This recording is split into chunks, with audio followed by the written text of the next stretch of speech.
Effort, du coup, c'est un groupe qu'on a créé en 2013, qui est un groupe de conseil spécialisé dans le secteur de la santé.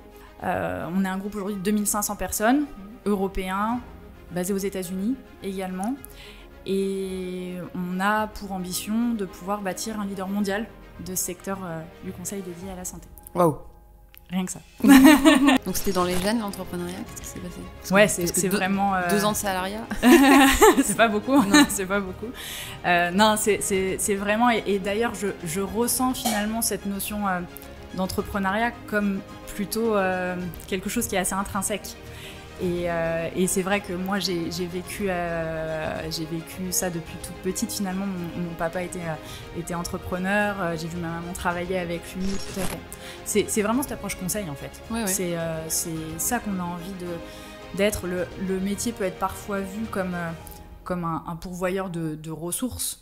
Mais finalement, aujourd'hui, on a plutôt une demande de nos clients pour qu'on les accompagne dans leur transformation, pour aller vite par rapport à ça et pour être performant.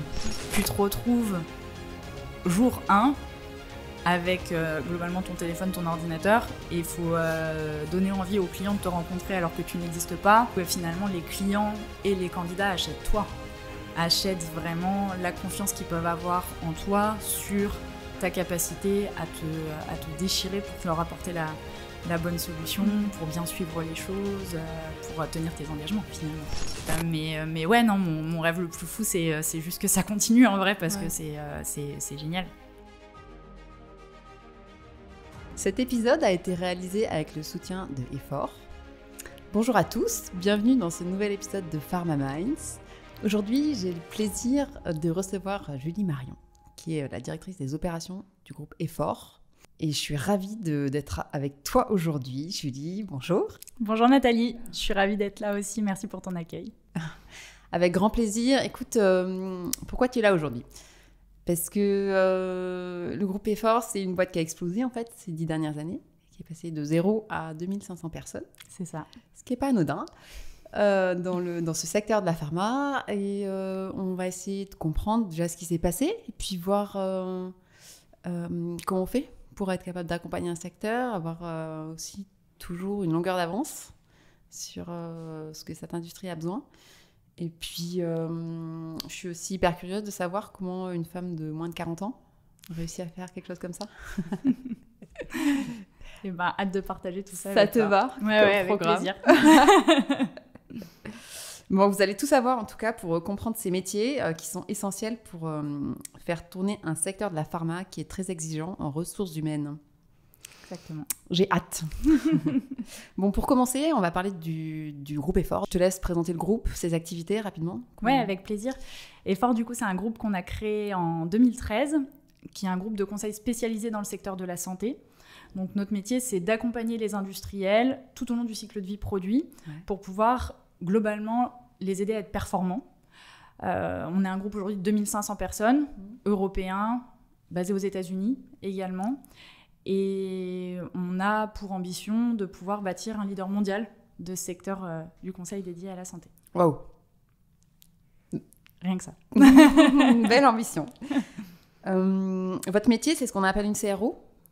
Ou ça va au-delà? Alors, ça va au-delà parce que du coup, notre job, c'est vraiment de pouvoir... Une CRO, je peux dire peut-être pour ceux qui connaissent pas du tout, je me suis lancée là-dessus, mais c'est Contract Research Organisation, c'est en gros ceux qui conduisent toutes les prestations d'essais cliniques.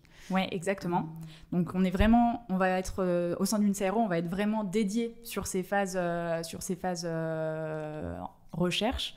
Et nous, notre scope va au-delà, finalement, parce qu'on va accompagner nos clients autant des phases de discovery, mais aussi sur des volets de mise sur le marché, de production. Donc, on va être vraiment sur l'ensemble du cycle de vie produit. Donc, on a dans notre scope d'activité une offre vraiment CRO et on a une CRO full service, donc on peut accompagner nos clients sur ces thématiques. Mais finalement, notre scope va au-delà. Cool. Et donc, du coup, les types de métiers que vous couvrez sont assez larges. Finalement, on va pouvoir effectivement avoir des phases qui sont très amont, comme je te le disais, de discovery. On va avoir des experts en préclinique, on va avoir le volet clinique qui va pouvoir intervenir. Mais finalement, notre core business, il est plutôt sur l'aval du cycle de vie avec 5 métiers phares qui sont plutôt autour des affaires réglementaires, de la qualité, de l'ingénierie, des volets plutôt aussi de qualification, validation, c'est des activités qui sont très demandées dans notre secteur d'activité, et du volet de la vigilance. Ouais, suivi dans la durée. Exactement. Ouais. Bon, écoute, on va parler de cette aventure entrepreneuriale assez exceptionnelle. Tu peux me donner quelques chiffres, en fait? Qu'est-ce qui s'est passé en 10 ans, juste qu'on ait un peu la big picture, de comprendre qu'est-ce que... Oui, tout à fait. Donc, on a créé Effort début 2013. On a eu une croissance organique qui a été très rapide, puisque entre 2013 et 2019, on était passé de 3 à la création à près de 650 personnes. Et du coup, on a eu en 2019 un tournant dans notre structuration, puisqu'on a fait rentrer à notre capital un fonds d'investissement en tant que minoritaire. Le groupe est toujours détenu à 85% par son management aujourd'hui. Mais ça nous a permis quand même de pouvoir nous aider à porter nos ambitions, de bâtir un des leaders du conseil spécialisé en santé. Et à partir de cette date, on a ajusté notre ambition de croissance en se disant qu'on allait garder cette génétique de croissance organique. Et c'est vraiment ce qui fait de nous cet acteur, je pense, différenciant aussi sur le marché aujourd'hui. On s'est attiré les talents, on s'est gagné des parts de marché, on s'est rassuré nos clients sur tout ce qu'on sait faire. Et on a doublé ça avec des acquisitions stratégiques. Et donc, on a eu une première acquisition en 2020, une deuxième en 2021, une dernière qu'on a fait fin 2023, qui nous amène aujourd'hui à être effectivement cet acteur européen de 2500 personnes. Et on a réalisé en 2023 215 millions d'euros de chiffre d'affaires. Incroyable. C'est une belle aventure, grosse histoire. Juste, il me manque le point de départ, peut-être. On est allé un peu vite sur l'intro. Tu es qui pour avoir fait ça? Comment t'en es arrivée là? Qu'est-ce qui s'est passé? Est-ce que t'étais toute jeune quand ça a commencé? Ouais, tout à fait. J'avais 26 ans au début d'Effort, donc j'en ai 37 aujourd'hui. Moi, je suis originaire de l'Est de la France, je suis nancéenne et lyonnaise d'adoption depuis 2011. Je suis issue d'un parcours assez classique, d'un point de vue académique. J'ai fait un bac scientifique, une classe préparatoire, une école de commerce que j'ai réalisée à Grenoble École de Management, mais que j'avais finalisé avec un master entrepreneur. J'avais déjà cette graine de l'entrepreneuriat qui était en moi et le master l'a confirmé, on va dire. Et au niveau professionnel, j'ai démarré ma carrière, je suis ce qu'on appelle un pur produit du conseil. J'ai démarré ma carrière dans un grand groupe de conseil en ingénierie généraliste, où j'ai passé 2 ans avant de pouvoir démarrer cette aventure Effort début 2013. Donc c'était dans les gènes, l'entrepreneuriat? Qu'est-ce qui s'est passé? C'est vraiment... 2 ans de salariat. C'est pas beaucoup. Non, c'est pas beaucoup. Non, c'est vraiment... Et d'ailleurs, je ressens finalement cette notion d'entrepreneuriat comme plutôt quelque chose qui est assez intrinsèque. Et c'est vrai que moi, j'ai vécu ça depuis toute petite. Finalement, mon papa était entrepreneur. J'ai vu ma maman travailler avec lui donc dans un autre secteur, pas du tout de la santé. On était plutôt dans le domaine de la presse immobilière ou dans l'immobilier. Mais en tout cas, j'ai vécu cette vie... T'as été biberonnée à ça. Ouais, exactement. Et qu'est-ce que t'as vu? Raconte-moi. Ce que j'ai vu, c'est une notion de plaisir au quotidien, de moments difficiles aussi, parce que c'est ça la vraie vie d'entrepreneur aussi. On a la chance chez Effort d'avoir plutôt eu des moments à succès, mais c'est vrai que c'est pas toujours le cas. On va en parler, bien sûr, t'inquiète pas. J'étais pas inquiète. mais du coup, en tout cas, j'ai vu ce côté de ton pro se mélange avec ton perso. Et ça, c'est quelque chose que j'ai toujours voulu créer. J'ai vraiment voulu avoir cette sérénité et pas avoir besoin de me dire y a le pro, il y a le perso, je coupe, faut que je panique pour trouver le bon équilibre entre les deux.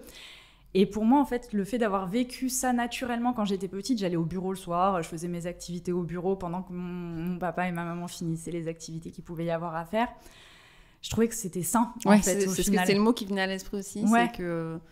Il n'y a pas de limite entre...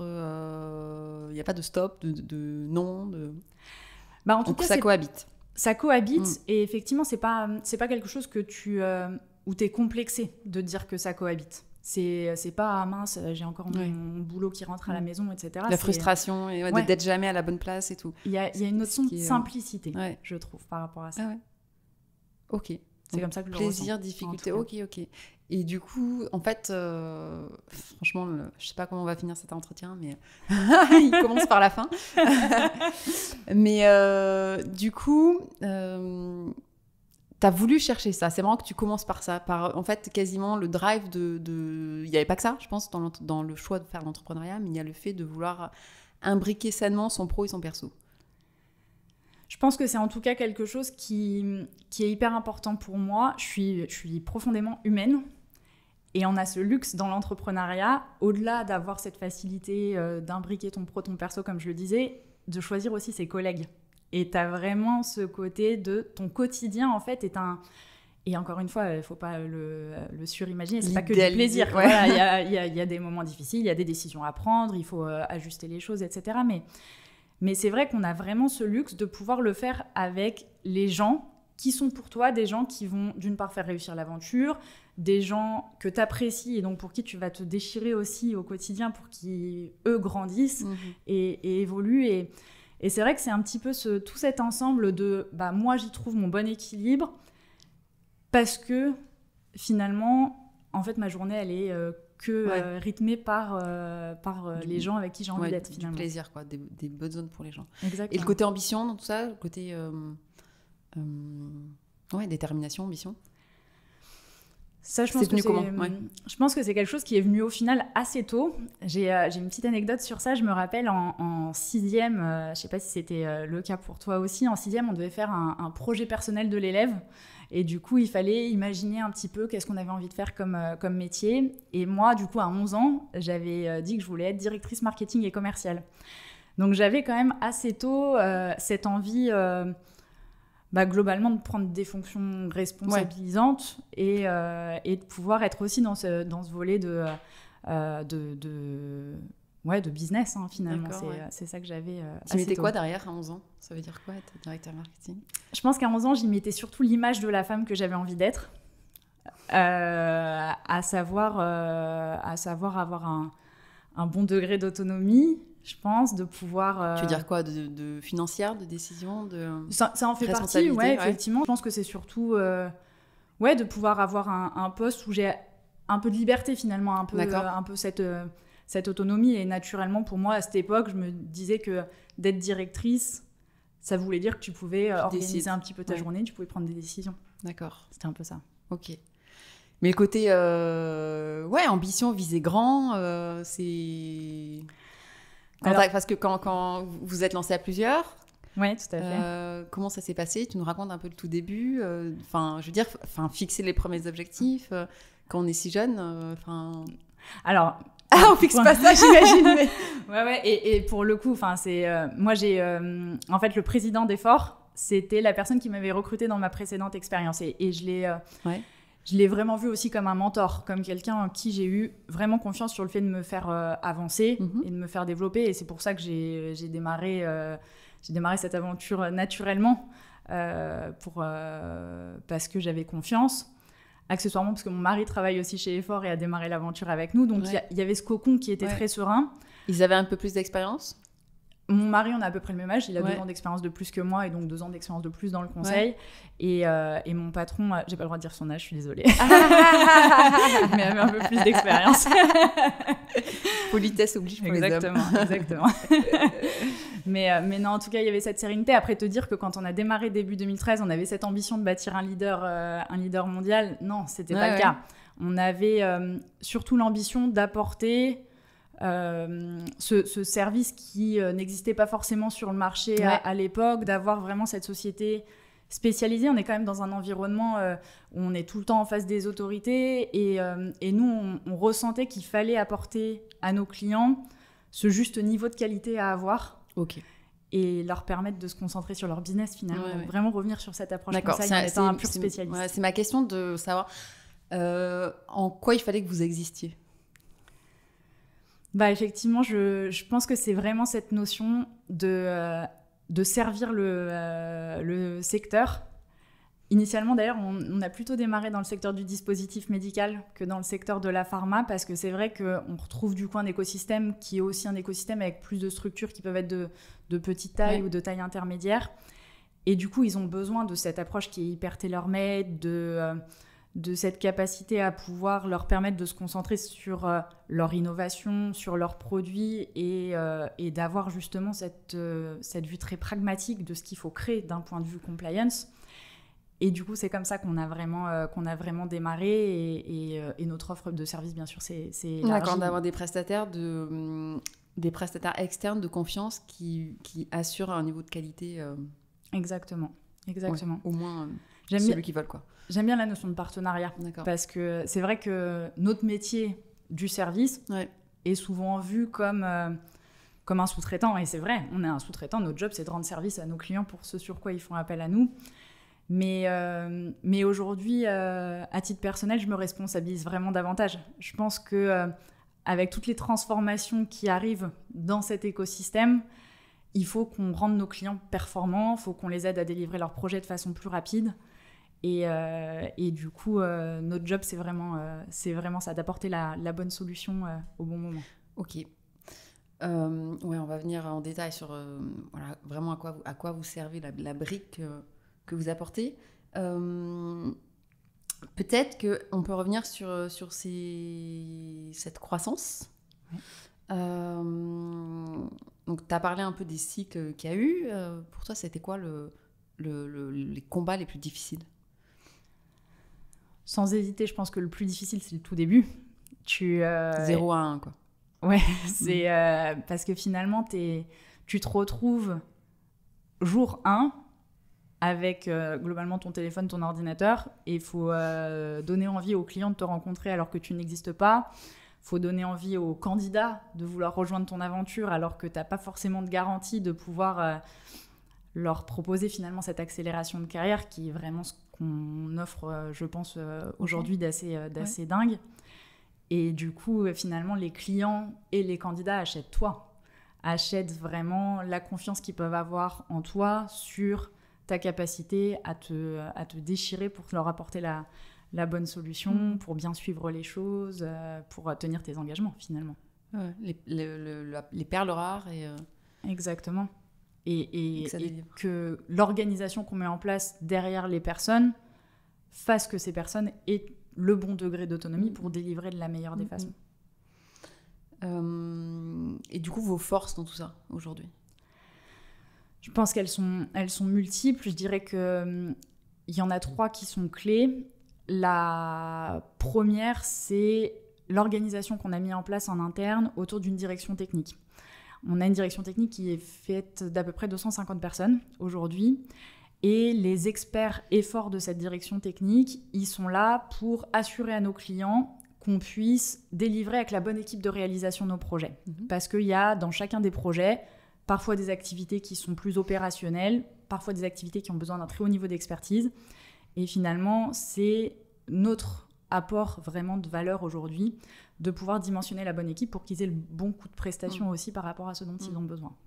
Et donc cette direction technique, elle est organisée par service, c'est hyper industrialisé aussi. On va retrouver vraiment l'ensemble des cycles de vie produits. On a notre CRO full service, on a un centre d'expertise autour de la valorisation des données de santé, parce que forcément c'est au cœur aussi des thématiques. On a un laboratoire d'intelligence artificielle, donc tout est là pour finalement garantir la performance de nos activités. Ça, c'est une vraie force. Le deuxième élément qui est fort chez nous, à mon sens, c'est ce qu'on a industrialisé dans la capacité à recruter. Parce qu'on est effectivement sur un métier où il faut qu'on ait les bons pour pouvoir délivrer de la meilleure des façons. Et je pense que si on a fait 0 2500, c'est plutôt qu'on est bon que moyen dans ce qu'on peut apporter à nos clients. Et on a une machine de recrutement qui a été mise en place, tout est outillé, tout est digitalisé, tout est très structuré sur la formation de nos recruteurs. On voit, pour te donner un chiffre, 25 000 candidats par an. Donc c'est juste énormissime. Et du coup, cette capacité qu'on a eue vraiment ouais, c'est ça, c'est industrialiser finalement notre process et clé pour moi. Et le troisième, derrière, je pense qu'il réside dans les gens. On a eu, avec l'équipe de direction, une capacité à s'entourer des talents. Et je pense que c'est aussi ça, être entrepreneur, c'est avoir l'humilité de se dire, il y a des choses que moi, je ne sais pas faire. Et il faut attirer les meilleurs pour avoir dans notre équipe toutes les bonnes personnes pour qu'on aille chercher nos objectifs. Ok, et c'est des choses en fait qui sont venues. Est-ce que, j'en sais rien, c'est une structure classique d'un tel groupe ou c'est des choses qui sont un petit peu particulières? La direction technique, c'est assez hors norme sur le marché. Évident, je pense que ça existe dans de nombreuses structures d'avoir des experts, d'avoir des en coachs. fait, il faut une base qui délivre, mais ce que du coup tu veux dire, c'est que la manière de structurer, là où vous l'avez poussé, c'est un peu plus, c'est ça? Ouais, exactement. On est vraiment sur déjà par sa taille. La direction technique, elle fait 250 personnes, je te le disais, donc ça veut dire que c'est 10% de l'effectif du groupe qui est dédié pour supporter globalement le business, supporter le recrutement, supporter le delivery des collaborateurs. On a des auditeurs, des formateurs, donc on est vraiment tout le temps en face des autorités avec cette direction technique, et c'est grâce à eux qu'on arrive à garantir le bon niveau de qualité à nos clients. Donc cette taille, finalement, elle est assez hors norme. Et puis sur le recrutement, on faisait partie quand même des premières structures à vraiment industrialiser cette fonction de talent acquisition. Et après, on a vraiment fine-tuné finalement le modèle pour pouvoir être capable d'accélérer ou décélérer en fonction de ce qu'on voit sur la tendance du marché. Donc aujourd'hui, à la fois, c'est pas rocket science, notre métier globalement, c'est identifier les besoins des industriels et trouver les bonnes personnes pour savoir le délivrer. Mais en tout cas, tout est monitoré de façon à ce que ce soit super performant. Ouais.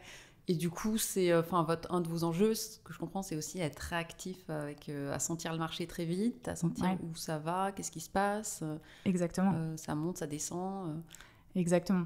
Alors, il y a deux choses dans sentir le marché. C'est sentir quels seront les points techniques, quelles sont les évolutions réglementaires, quelles sont les évolutions technologiques, et qu'on se prépare à accompagner nos clients sur ce volet. Donc ça, c'est mon job au quotidien avec la direction technique que je pilote. Et derrière, il y a un deuxième enjeu qui est plutôt celui de, effectivement, les tendances du marché en termes de niveau d'investissement, et qu'on puisse du coup gérer notre préparation pour faire rentrer les équipes et savoir répondre aux besoins des clients, c'est sûr. Je souris parce que je pense que ça doit être assez rock'n'roll, cette affaire. Ouais, tout à fait. En fait, disons qu'on est à des tailles de groupe aujourd'hui où finalement on a vite l'impression de vertige. Enfin, pour te donner des chiffres, on se retrouve parfois à se dire, OK, il y a 300 personnes qui arrivent sur 2 mois. Mais voilà, la machine c'est ça, c'est la machine pour fonctionne. être capable de réagir vite et de maintenir un niveau d'exigence, c'est ça, Exactement. de qualité même, que ce soit face aux candidats ou face aux clients.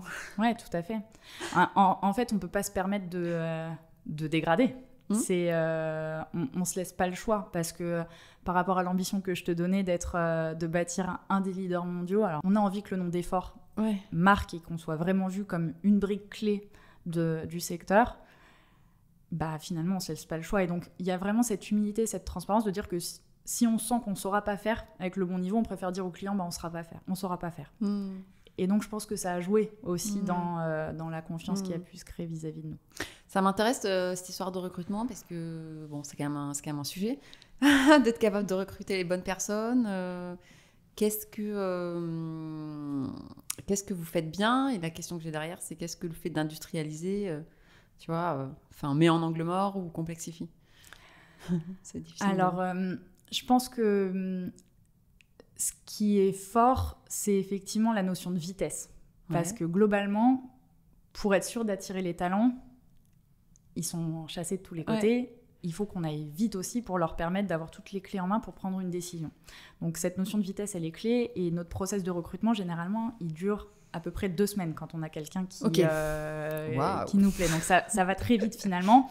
Et 2 semaines, c'est pas un entretien et une présentation de contrat. 2 semaines, c'est 5 étapes de recrutement, avec tous les tests qui nous permettent de nous assurer qu'on ait les bonnes personnes compétentes pour satisfaire notre delivery derrière. Donc il y a cette notion de vitesse, je pense, qui est très forte chez nous. Et je pense qu'il y a toujours au cœur de notre génétique une volonté de choisir les personnalités.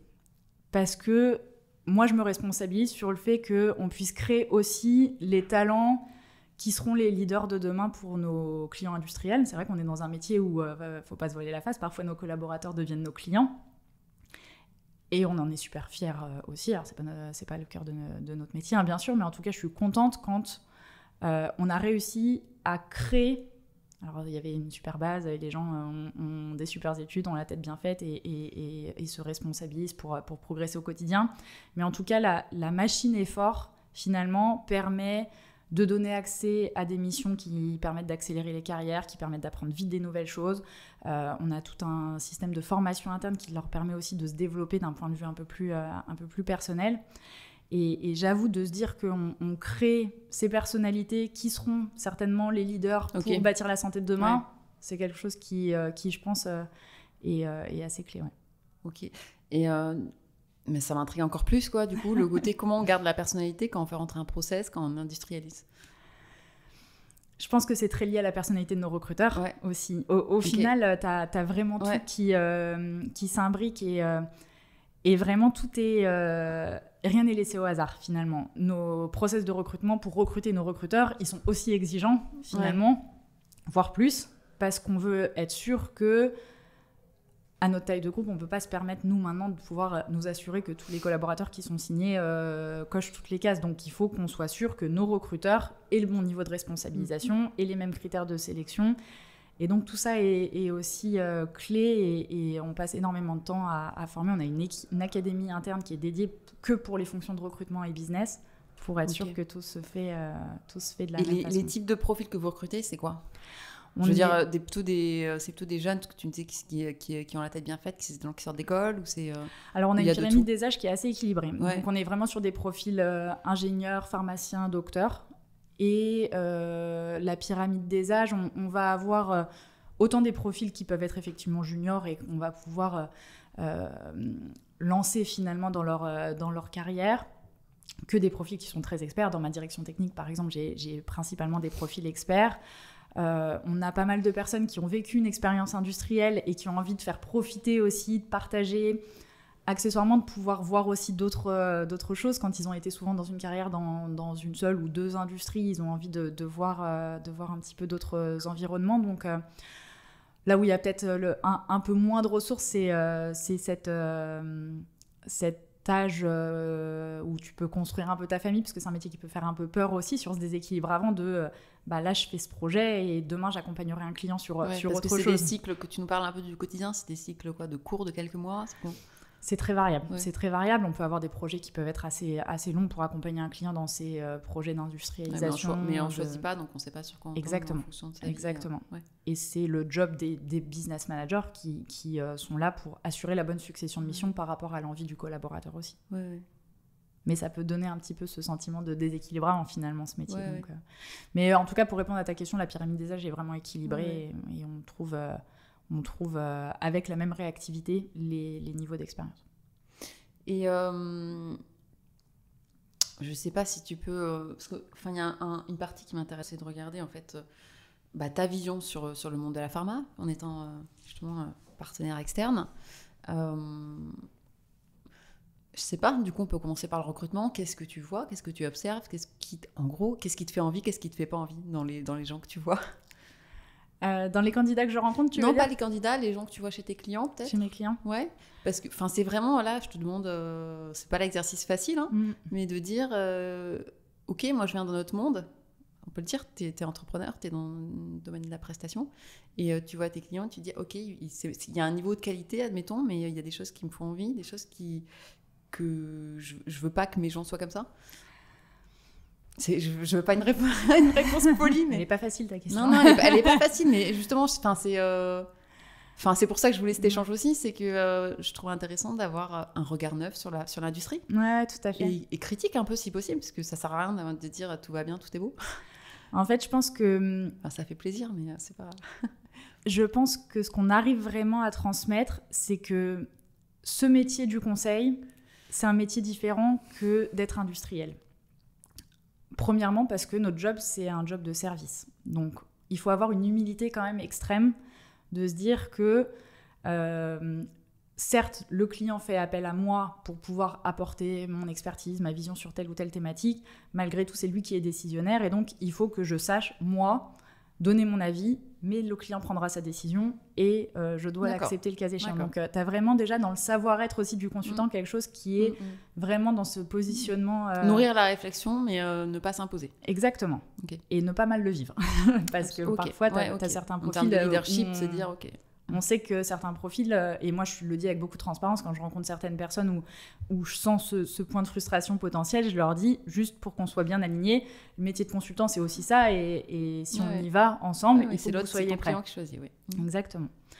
Donc il y a déjà un peu cette notion-là, et après, je pense qu'il y a une vraie notion de vitesse aussi dans notre métier de conseil. Alors moi j'ai jamais travaillé en industrie, on se le disait, je suis un pur produit du conseil, donc... Mais d'extérieur, j'ai parfois l'impression que les décisions en industrie peuvent être un petit peu plus longues à prendre. Et c'est vrai que c'est un peu le plaisir qu'on a aussi dans ce métier du conseil. Nous, on vient nous missionner sur un temps qui parfois est limité, mais en tout cas, dans ce temps, on peut délivrer vite, on peut apporter quelque chose. Et donc, tu as vraiment cette dynamique qui est très forte dans notre métier. Et voilà, sans dire que c'est moins bien. C'est pas ça que je veux dire, c'est vraiment. Je sais que de toute façon, c'est deux métiers différents, c'est deux philosophies, un peu différentes. Mais c'est, je veux dire, vous êtes là aussi pour nourrir le secteur, voire pour construire les talents de demain. Ouais. Donc, c'est aussi une responsabilité de construire des choses. On se dit, en fait, ça me ferait plaisir que ça aille dans cette direction. Ouais, déjà, en tout cas, moi, ce dont je suis fière, et c'est vrai qu'on ne le voit pas forcément dans l'industrie, et en même temps, c'est normal, c'est qu'on a, je pense, vraiment cette capacité à donner accès à des missions à des collaborateurs auxquels ils n'auraient jamais eu accès en industrie. Parce que, par manque de temps, peut-être, parce que le quotidien industriel est encore une fois différent de ce temps qu'on peut gérer, nous, sur la formation. On a ce luxe de pouvoir se dire, ok, cette personnalité, elle a la tête bien faite, elle a le bon niveau de diplôme. Alors certes, elle n'a absolument pas fait ce qu'elle va devoir faire demain. Par contre, je me fais confiance sur le fait qu'avec la bonne équipe de réalisation chez nous, elle saura le délivrer.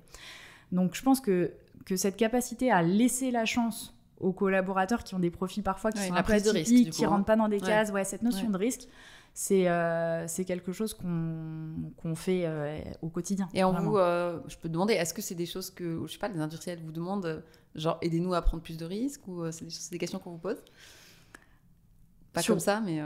C'est des questions qu'ils nous posent sur parfois la façon de piloter des projets, mais en tout cas, ils ne nous le posent pas sur les ressources. C'est vrai que... il y a quand même cette façon de collaborer ensemble où, ok, le côté gestion de nos compétences, capacité à recruter les bonnes personnes, à mobiliser la bonne équipe de réalisation par rapport aux besoins, ils nous font confiance. Ouais. C'est notre job. Et par contre, oui, c'est vrai qu'ils peuvent nous challenger en nous disant, sur la façon de gérer ce projet, peut-être qu'on ne l'a pas pris avec effectivement la bonne manière qui nous permet de le délivrer à la bonne vitesse, et donc quelle approche conseil vous pouvez nous apporter sur ça. D'accord. Non, c'est intéressant parce que c'est un peu des gros points noirs aussi dont on est conscient dans l'industrie, des histoires de process, des lourdeurs, toutes les notions de prise de risque qui sont aussi qui existent. Bien sûr, ça dépend des groupes, ça dépend des cultures, ça dépend de plein de choses. Mais disons que ça donne espoir de se dire qu'on peut trouver des solutions et qu'il y a des manières d'en sortir si on cherche en fait, des ports de sortie, quoi. Ouais, tout à fait. Et tu m'as dit que un objectif, du coup, une ambition d'effort, c'est de devenir un leader dans ce domaine. C'est quoi la vision derrière tout ça? Est-ce qu'il y a des métiers? Est-ce qu'il y a des piliers derrière tout ça? Ouais, il y a un pilier qui est déjà le pilier du positionnement géographique. Parce que c'est vrai que comme nos métiers sont plutôt, comme je te le disais, sur l'aval du cycle de vie produit et donc très proche aussi de la production, on a besoin d'être un acteur qui est très local. Donc on est très proche de nos clients, très proche des sites industriels pour faire en sorte de pouvoir mobiliser rapidement les équipes en fonction des projets des clients. Et en même temps, aujourd'hui, la tendance, elle est aussi à gérer des projets d'une façon un petit peu plus globale. Et du coup, il faut qu'on soit capable d'être cet acteur très local et en même temps qui devient global. Donc le premier pilier, c'est vraiment cette notion d'internationalisation. Et je te le disais, on a une stratégie de croissance organique qu'on a doublée avec des acquisitions. Il y a une volonté d'accélérer aussi nos acquisitions sur les prochaines années pour pouvoir vraiment mailler le territoire et assurer cette sérénité aux clients qui veulent nous confier le pilotage des projets sur plusieurs de leurs sites. Il y a eu un cas récemment où un client nous a sollicité et donc on a géré une activité sur un de ces sites et finalement il a souhaité qu'on le déploie sur 18 sites derrière. Donc il faut qu'on soit capable d'être cet acteur très globalisé. Il y a une notion pour moi très forte aussi dans l'ambition sur les prochaines années de naming, parce que Efforce a été créé en 2013 et c'est un nom qui ne parle pas forcément encore. Donc il y a un énorme travail sur ça. Et d'ailleurs, j'ai une anecdote sur ce volet. On est membre de France Biotech. Et du coup, quand on a présenté Effort à Olivier Chabanon, le directeur général, il disait « Mais comment ça se fait que je ne vous connais pas à cette taille de groupe, avec votre empreinte, avec ce que vous délivrez comme activité ?» Donc ça, c'est un enjeu super fort. On veut vraiment ancrer l'image d'expertise d'Effort. Comment ça se fait ?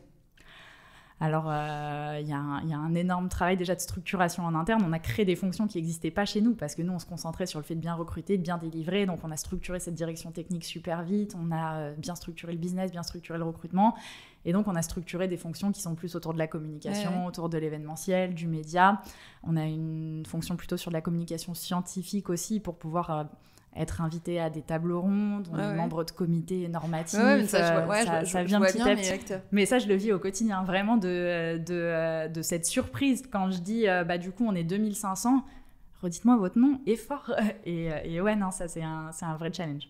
Et du coup, vous êtes quand même beaucoup basé en France, donc on devrait quand même en avoir entendu parler. Et l'international, c'est quoi les hotspots que vous sentez que les clients ont besoin de vous ou qu'il va se passer des trucs? En Europe, on a eu une ambition d'accélérer très fortement dans les Nordiques, en Allemagne, en Irlande et probablement Italie, parce que c'est un environnement qui est très industriel aussi par rapport à nos métiers. Les États-Unis, Canada seront une cible privilégiée pour nous et c'est naturellement là qu'on va accélérer sur les prochaines années. Et puis il y aura certainement un hub Moyen-Orient, Asie, qui viendra parce qu'il y a aussi un potentiel assez fort par rapport aux tendances marché là-bas. Ouais, c'est quoi? C'est des sites de prod, du coup? C'est des directions régionales? C'est honnêtement tout. De tout. Et c'est vrai qu'en fonction de là où on a notre agence, on ne vend pas forcément exactement les mêmes métiers, mais c'est vrai que comme on couvre l'ensemble du cycle de vie produit, quand tu es plus proche des sièges, naturellement, tu vas avoir des métiers plus autour du réglementaire ou autour de la vigilance. Et quand tu es plus prod, tu vas plutôt vendre tes projets autour de la qualité, des activités de validation, de l'amélioration continue, de la production, de l'ingénierie, toutes ces thématiques. Donc on est adaptable par rapport à ça. Et vous recrutez du coup les deux en local et vous faites bouger des gens on a une volonté d'avoir une mobilité qui est restreinte. Donc on recrute les gens pour qu'ils restent dans leur zone, sauf demande de leur part. D'accord. C'est aussi un levier d'attractivité naturellement, plutôt que de demander une mobilité nationale ou internationale. Ok. J'aimerais que tu termines un peu sur... c'est quoi pour toi les grandes tendances en fait, que tu vois, je sais pas, sur les 5 ans à venir, je sais pas, des tendances, des métiers que tu vois, et que tu dis, nous en tout cas on est chaud là-dessus. On est prêt. Non, c'est sûr que notre secteur se pourquoi, transforme. Notre secteur va très vite et c'est ce qui est génial aussi dans ce secteur parce que nous, on voit vraiment cette responsabilité qu'on a aussi de permettre à nos clients d'aller vite dans le cadre de ces enjeux, qu'il s'agisse des enjeux d'innovation, d'accélérer la mise sur le marché. Ça peut être toutes les notions de digitalisation, d'intelligence artificielle.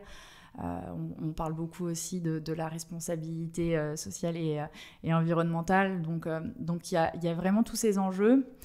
Et du coup, nous, on se structure pour savoir répondre à tout ça. On est vraiment... je prends l'exemple de l'intelligence artificielle. On a créé un laboratoire d'intelligence artificielle en interne pour être vraiment sur la réflexion de use cases qui permettent de gagner de la productivité à nos clients demain. Donc ça fait partie des choses sur lesquelles on réfléchit au quotidien et on est plutôt en avant-garde, je pense, sur ces métiers. La notion de valorisation des données de santé, je sais que ça fait partie aussi de la thématique de ton podcast, cette notion de durabilité. Il y a la directive CSRD qui va rentrer en application en 2025 et je lisais une étude récemment qui disait qu'il y avait 79% des industries de la santé qui se disaient pas prêtes sur le fait de savoir collecter correctement la donnée pour faire ces reportings extra-financiers. Et nous, on a justement cette brique autour de la valorisation des données. Donc, on est capable, en connaissant parfaitement les problématiques de nos industries, parce qu'ils ont aussi toutes ces contraintes réglementaires, qualité, et il faut qu'on soit capable de leur apporter de façon pragmatique les moyens de collecter, de gérer, d'analyser ces données. Et puis de ne pas le voir comme une contrainte du coup, mais plutôt comme quelque chose de challengeant pour lancer d'autres projets qui permettraient des économies. Du coup, comment vous montez en compétence là-dessus? Vous vous inspirez d'autres secteurs? Si vous avez d'autres... Ouais, tout à fait. Parce que c'est des choses qui sont hyper nouvelles. C'est un vrai choix stratégique qu'on a fait. On est spécialiste de la santé, mais on a fait le choix de garder moins de 20% de notre chiffre d'affaires dans d'autres industries. Et du coup, le sens par rapport à ça, c'est de se dire que dans ces autres industries, il y a forcément des intérêts technologiques, méthodologiques. Je pense à des thématiques autour de la performance industrielle, autour de la digitalisation.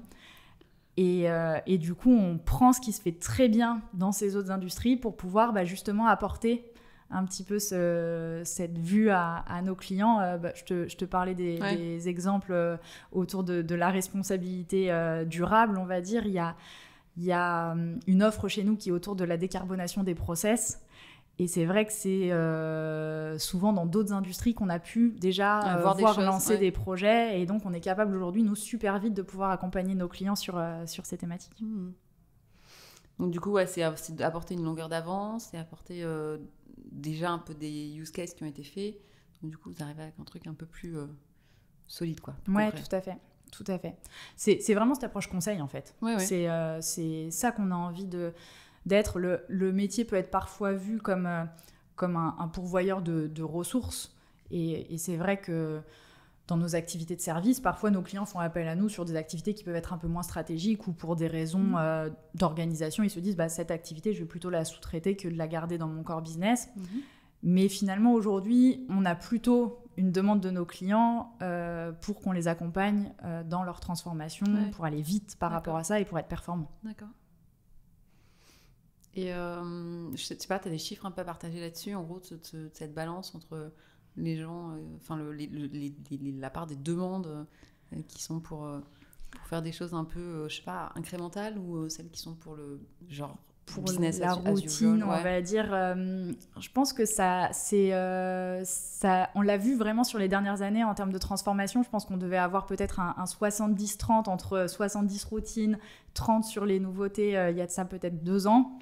Et aujourd'hui, on a plutôt basculé dans l'opposé. On voit que les clients attendent vraiment de nous une anticipation sur la façon de pouvoir déployer la mise en conformité à telle ou telle norme, ce genre de sujet.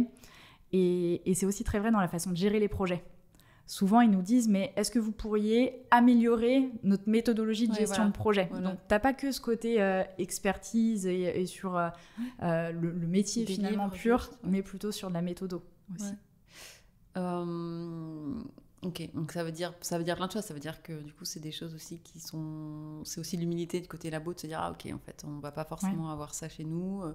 Comment on fait J'aimerais parler tu sais, un peu des vases communicants des talents. Forcément, il y a des restructurations, des réorganisations qui se font dans l'industrie. C'est des talents qui arrivent sur le marché, qui peuvent faire peut-être un passage chez vous parce que finalement, en fait, les budgets sont externalisés, on outsource. Est-ce que c'est des choses que vous observez de plus en plus ? Tu as des chiffres un peu à partager là-dessus ?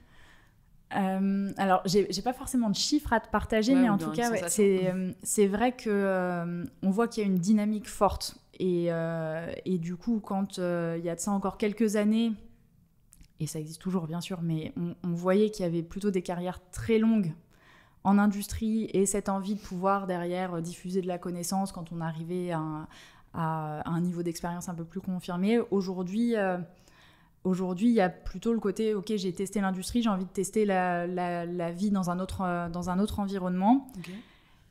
Et du coup, je trouve que c'est hyper sain, hyper vertueux aussi pour l'industrie parce que le fait d'avoir, à un moment donné, ce passage chez nous, encore une fois, t'as ce mindset qui est un peu différent dans la vitesse d'exécution que tu peux avoir, je pense vraiment ce sens du service, en fait. C'est quelque chose qui est assez clé, je pense, dans les décideurs de demain qu'il peut y avoir pour bâtir les meilleures solutions pour les patients aussi. Oui, bah, là, les idées qui me viennent en tête, c'est en gros prendre des bonnes décisions dans des labos pour remplir des pipes, quoi. Ouais. On en rigole, mais du coup, voilà, c'est aussi être capable de, en gros, bousculer un peu, d'amener à penser différemment, à challenger pour que les manières de développer un produit soient plus voilà, c'est efficaces. Ça. Ouais, et je pense que tu as un mindset aussi d'équipe qui est fort et qui se crée. Et je pense que c'est vraiment ce qui est attendu aussi par les industries. D'avoir des collaborateurs qui sont hyper adaptables, hyper agiles, qui s'intègrent vite, qui font bouger les équipes, qui font travailler les gens ensemble. Ouais. Et ça, c'est vraiment notre génétique aussi. T'as vraiment t'as cette capacité à t'intégrer au day one dans l'équipe et à faire en sorte que t'apportes ta pierre. Donc on crée un petit peu ça aussi. Non, mais ça, je trouve ça passionnant et hyper intéressant parce que je pense que c'est des bouleversements aussi dans le monde de l'industrie qui était un peu plus peut-être figé ou stable. Et les carrières changent, peut-être les envies des gens changent aussi. Donc du coup, c'est au-delà d'un air frais, c'est je pense des ressorts de croissance, quoi. Des leviers d'énergie. Tout à fait. Écoute, j'aimerais qu'on parle un petit peu de toi maintenant. On en a déjà parlé un petit peu. Tu m'as raconté une petite anecdote quand tu avais 11 ans. Mais peut-être tu peux me dire à quoi tu es attachée chez les gens, les valeurs qui te plaisent. Alors, il y a sans aucun doute une valeur travail qui est importante pour moi parce que, encore une fois, on est responsable de servir de la meilleure des façons nos clients. Donc, je veux que les personnes qui travaillent avec moi au quotidien se disent « Là, ok, j'ai tout fait pour pouvoir servir de la meilleure des façons. Il me manque une brique pour le faire encore mieux. Je vais chercher l'info, parce que l'info, elle existe. Avec tout ce qu'on a structuré chez nous en interne, en termes d'équipe d'experts, en termes de formation ou autre, l'info, elle existe quelque part pour être sûr d'être au très bon niveau attendu par les clients. Donc, je veux qu'il y ait vraiment cette volonté de se dire je vais travailler et je vais me responsabiliser pour savoir le faire. Ça, c'est un truc qui est clé chez moi. Et après, il y a une notion de bienveillance qui est hyper importante.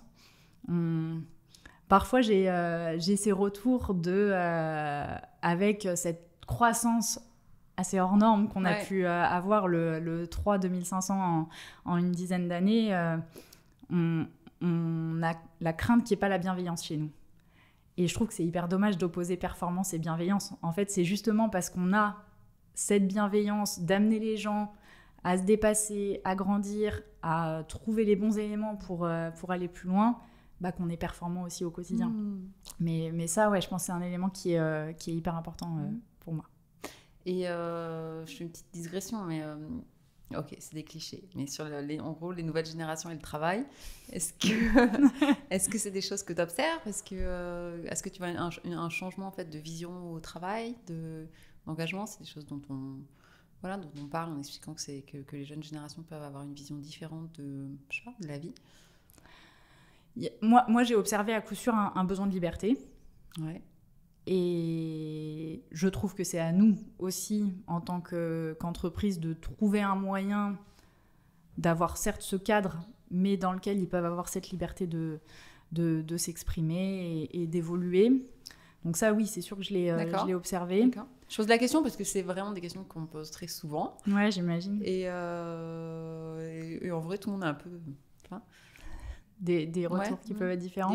Non, dérouté, enfin pas dérouté, mais je pense qu'il y a beaucoup d'interrogations en fait, de savoir comment on répond à ça. Donc c'est vraiment de la curiosité. Ok, liberté. Ouais, je pense que de créer cet espace de liberté en maintenant l'exigence et le... Exactement. Et en fait, je pense que il y a bien sûr des chemins de carrière qui existent chez nous, il y a des parcours qui sont assez dessinés pour que tout le monde puisse se repérer, mais finalement, comme il y a cette génétique qui est hyper entrepreneuriale, on est à la fois un groupe d'une taille significative et une start-up dans la génétique. Ouais. Et donc les gens sentent qu'ils peuvent aussi créer leur carrière, proposer des choses. J'ai plein d'exemples de postes qu'on a créés par rapport à une demande de quelqu'un qui nous dit « Ah bah moi j'aimerais bien faire ça, etc. » Donc je pense que la jeune génération peut retrouver quelque chose par rapport à ça. Le deuxième point que j'observe, c'est aussi ce besoin d'équilibre pro-perso. Ouais. Il y a vraiment besoin de leur donner cette sérénité. Et de la même façon, c'est notre job, en fait, de pouvoir leur expliquer que là, tel projet impose certainement un effort qui peut être un peu différent, sans mauvais jeu de mots, à un moment donné, mais que derrière nous, on fasse en sorte qu'ils s'y retrouvent et qu'il n'y ait pas d'impact. Et du coup, tu dissocies en fait ce que toi, tu attends comme non-séparation de ce que tu as envie d'offrir aux autres, quoi. Ouais, et c'est vrai que c'est un travail que j'ai fait moi en tant que manager, parce que comme j'ai démarré super jeune, j'avais 26 ans, je pouvais attendre des personnes la façon de travailler qui était la mienne, alors que au final, c'est ok de travailler différemment et c'est à moi d'organiser correctement la façon dont on bosse ensemble pour qu'on soit tous satisfaits de la collaboration finalement. Mais ouais, j'ai beaucoup changé sur ça par rapport à 2013. C'est une de mes questions aussi, toi, en termes de posture, comment tu fais pour, déjà en 10 ans, quoi Je dirais que ça s'est fait assez naturellement. Parce que finalement, chaque personne qui arrive dans le groupe identifie la structure organisationnelle, mais m'identifie moi aussi en tant que personne dans une simplicité, dans la relation aussi. Et du coup, je pense que voilà, dans le quotidien, en fait, mon rôle de directrice, quand il y a des décisions à prendre, quand je peux parfois retoquer certaines choses, c'est tout de suite pris assez naturellement, malgré effectivement le fait que je puisse être jeune aussi potentiellement, mais de façon générale, le groupe est assez jeune. Aussi, on a vraiment cette empreinte, on va dire. Ouais, c'est une question aussi que j'ai envie de te poser. Je la pose tout de suite. Est-ce que le fait que tu sois une femme jeune, est-ce que parfois on t'a pris à la légère ?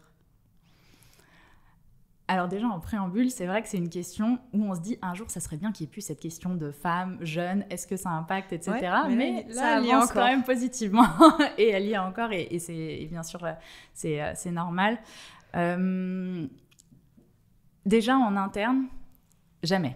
Parce que c'est vrai que j'ai la chance d'être dans cette entreprise où c'est absolument pas un sujet. Et c'est vraiment tes compétences qui font ton accélération de carrière et qui font la place que tu vas avoir dans le groupe. Donc après, en interne, toute ta légitimité. Et pour moi, effectivement, ça s'est fait peut-être assez naturellement, mais c'est aussi très vrai pour les personnes qui nous rejoignent aujourd'hui, qui peuvent être des directrices de business unit, qui peuvent être assez jeunes. Hein, donc, mais c'est vraiment pas un sujet chez nous. Et en externe, étonnamment, tu vois, c'est plutôt venu des femmes. Ou quand on avait peut-être des fonctions de direction assez similaires, il y a peut-être eu comme un esprit un peu de je sais pas si c'est compétition le bon mot, mais tu vois, je voyais qu'il y avait une attitude un peu plus dure peut-être un peu plus dure avec moi qu'avec un de mes collègues masculins. Et peut-être que je me serais attendue à un peu plus de sororité sur ce volet, mais étonnamment, tu vois, c'est plus venu des femmes sur ce sujet. C'est un constat, ouais. Et du coup, t'as appris à gérer ça ? Comment tu t'es déstabilisée au début ? Et du coup, alors oui, autant je pouvais être un peu déstabilisée au début. Après, encore une fois, je le fais avec beaucoup d'humilité. C'est mon job, en fait, de savoir m'adapter à ce que mon client attend de moi. Donc, s'il attend que je me positionne un peu en dessous de lui, je le fais avec plaisir. Et du coup, je pense que c'est surtout un peu d'agilité et d'intelligence situationnelle qu'il faut avoir sur ça. Enfin, beaucoup, ouais. Je pense que c'est devenu un peu inconscient à force, mais j'imagine, mais je pense que c'est un vrai combat. Ouais, alors je le vis pas comme un combat parce qu'honnêtement... En tout cas, un modèle, je pense. Parce que je pense je sais aussi qu'il y a beaucoup de retours de fans qui sont contents d'entendre des épisodes de femmes. Ok. Donc, je pense que c'est aussi important d'avoir une lecture entre les lignes. ouais. Non, mais en tout cas, c'est pour moi, je pense qu'il faut surtout être confiant sur ce que tu vas apporter et la proposition de valeur que tu peux avoir à l'interlocuteur, vis-à-vis de l'interlocuteur avec qui t'es. Donc, je pense que si t'es serein sur ça, et pas t'es à l'aise. Ouais. Merci. Du coup, tu as moins de 40 ans, tu as eu aussi des défis personnels à gérer. Est-ce que tu as des enfants ? Ouais, j'ai un petit garçon qui a 3 ans et demi. Donc là, encore plus. On est dedans. Ouais. Comment ça s'est passé ? Tu veux en parler déjà ? Ouais, avec plaisir. Je suis très à l'aise par rapport à ça. De toute façon, je te le disais, j'avais ce besoin de pouvoir un peu mixer le pro et le perso dans ma vie. Donc, je suis très à l'aise sur ça. Je pense que ce qui est clé, et c'est ce que je fais au quotidien, alors je fais pas tout bien, c'est sûr, mais en tout cas, ce que je fais au quotidien, c'est cette capacité à avoir du temps de qualité avec lui et donc à switcher super vite. Je te prends l'exemple du soir où je suis encore dans ma voiture, au téléphone, où il faut prendre une décision et voilà, on raccroche sur la décision qu'on vient de prendre. Je suis garée, en une demi-seconde, il faut que j'ai switché. Et il faut que je sois plus concentrée sur ce qu'on vient de discuter, mais que je sois concentrée sur lui et sur le fait de passer ces moments-là. Donc, je pense que c'est vraiment ça qui est important, d'avoir cette capacité à aller vite dans ton ok, c'est terminé, je passe au perso et je reviens au pro dans pas longtemps. Mais en tout cas, il y a ça. J'ai la chance effectivement d'avoir ce côté entrepreneur où j'ai pas mes horaires forcément qui peuvent être figés. Donc si j'ai un truc absolument à gérer avec mon fils à un moment de la journée, je peux aussi parfois ajuster ma journée par rapport à ça. Donc c'est sûr que c'est un luxe que j'ai pour me faciliter la gestion. Et le côté, je sais pas, aussi peut-être avoir des frustrations, te dire je passe pas le temps que je voudrais passer ou non. Honnêtement, c'est... Des équilibres. Honnêtement, Ça peut dépendre des moments aussi. Hein. Ouais, ça peut dépendre des moments. Et bien sûr que parfois, je ressens qu'il aurait besoin que je sois un peu plus là. Mais cette valeur travail, elle est tellement importante pour moi que c'est aussi le moyen pour moi de lui expliquer que c'est important de travailler, que je prends beaucoup de plaisir dans mon travail et que... ça veut pas dire que je l'aime moins et du coup on a aussi tout le temps et les week-ends par contre c'est une règle. Alors s'il y a un truc à traiter, bien sûr je le traite, j'ai aucun souci par rapport à ça, mais en tout cas les week-ends c'est des week-ends où on est ensemble vraiment à 1000% et tant que c'est dans la communication, alors ça commence à le faire parce qu'il commence vraiment à bien comprendre. Je te dis pas qu'à 1 an il comprenait parfaitement ce que je lui expliquais sur ça, mais il y a toujours eu ça. Il y a eu toujours aussi, j'ai un peu dupliqué ce que j'ai vécu, hein. Il y a eu ce partage du pro et du perso. Mon fils il est venu aux after-work aussi parce que c'était plus facile pour moi sur la gestion de ma soirée. Ça s'est fait quoi. C'est aussi important de là aussi je pense à apporter des vases communicants quoi, tu le disais en tout début en intro, mais d'apporter aussi un peu d'apaisement en fait sur ça, de pas se dire qu'on est en mode combat entre deux vies et exactement. Et j'ai déjà entendu ça. Enfin, c'était la patronne de Sanofi France à l'époque, Audrey Duval, qui racontait ça aussi, le fait d'expliquer beaucoup, de parler, en fait, d'expliquer à ses enfants que en fait, mon métier, je l'aime et j'ai besoin d'y passer beaucoup de temps. Ouais, tout à fait. Et que c'est une valeur à transmettre. Tout à fait. C'est une sorte d'héritage quoi, que tu as envie de donner là-dessus. Ouais, alors après... que tu as déjà reçu et que tu... Ouais, exactement. Après, c'est sûr que je retranscris ce que moi j'ai vécu et je sais pas si cette valeur travail que j'ai profondément, elle m'est venue parce que j'ai vécu ça petite, parce que j'étais au bureau, parce que j'ai vu mes parents beaucoup travailler, ou si c'est quelque chose que j'ai plus ressenti par mes rencontres ou autre. Mais en tout cas, c'est aussi pour moi indispensable qu'il l'ait, mon fils. Et du coup... l'exemple, quoi. Ouais, c'est exactement. Et d'ailleurs, c'est très vrai dans notre quotidien au travail, cette notion d'exemplarité, elle est indispensable pour moi. Je suis encore sur le terrain tous les jours. J'ai vraiment besoin que mes collaborateurs sentent ça. Écoute, moi j'ai adoré cette conversation. J'aurais une dernière question pour toi. Ce serait quoi ton rêve le plus fou, personnel ? Honnêtement, je trouve que c'est déjà assez fou. Quand j'ouvre les yeux, je me dis, ok, on est 2500, j'ai déjà pour effort, je me dis que c'est assez incroyable. Donc mon rêve... Il y a déjà beaucoup d'étoiles dans les yeux, je les vois là. Non, vraiment, je suis hyper fière de ce qu'on a créé, des parcours de carrière qu'on a pu créer pour nos consultants, des personnes avec qui je travaille au quotidien, avec qui on a créé ça, parce qu'on parle de cette aventure entrepreneuriale, ça n'existe pas sans toutes les personnes qui travaillent au quotidien pour le faire, sans ma famille qui fait que ça match en fait et que l'équilibre il est ok. Mais ouais, non, mon rêve le plus fou, c'est juste que ça continue en vrai, parce que c'est génial. Ouais. C'est génial. J'ai une dernière question que j'aurais pu même te poser avant, c'est est-ce que tu as eu peur d'un burn-out ? Non, parce que je me connais vraiment. Et je sens quand il faut que je fasse une petite pause. Et je pense que c'est hyper important de s'écouter, de savoir dire attends, là, il faut que je coupe un peu. Et c'est arrivé parfois de me dire ok, là, je sais qu'il faut que je prenne une semaine de vacances. Je n'avais pas prévu de la prendre là, mais je vais faire une semaine parce que j'ai besoin de retrouver un peu plus d'équilibre. Donc vraiment je suis pas du tout stressée de ça, parce que je sais que je me gère très bien sur ce volet, comme je peux me gérer sur la fatigue. Quand je sais que je suis trop fatiguée, je sais que ce soir-là c'est ok, je rebranche pas. Merci beaucoup pour cette conversation. Je suis ravie d'avoir une femme qui a déjà réalisé, qui a moins de 40 ans, qui a déjà réalisé ses rêves de petite fille de 11 ans. C'est cool à voir, c'est beau à voir. Voilà, de voir qu'il y a autant d'ambition, d'être capable de poser des ambitions, de les tenir et de rester toujours au top du game en restant assez humble et humaine. Écoute, merci beaucoup. C'était un plaisir. Merci à toi. C'était hyper intéressant de pouvoir partager ça et je suis ravie d'avoir pu diffuser quelques éléments aussi sur ce qu'on peut apporter en tant que société de service, en tant qu'approche conseil. Ouais. Et si les auditeurs de PharmaMinds ont envie d'en savoir plus sur le groupe Effort, où est-ce que tu voudrais les rediriger ?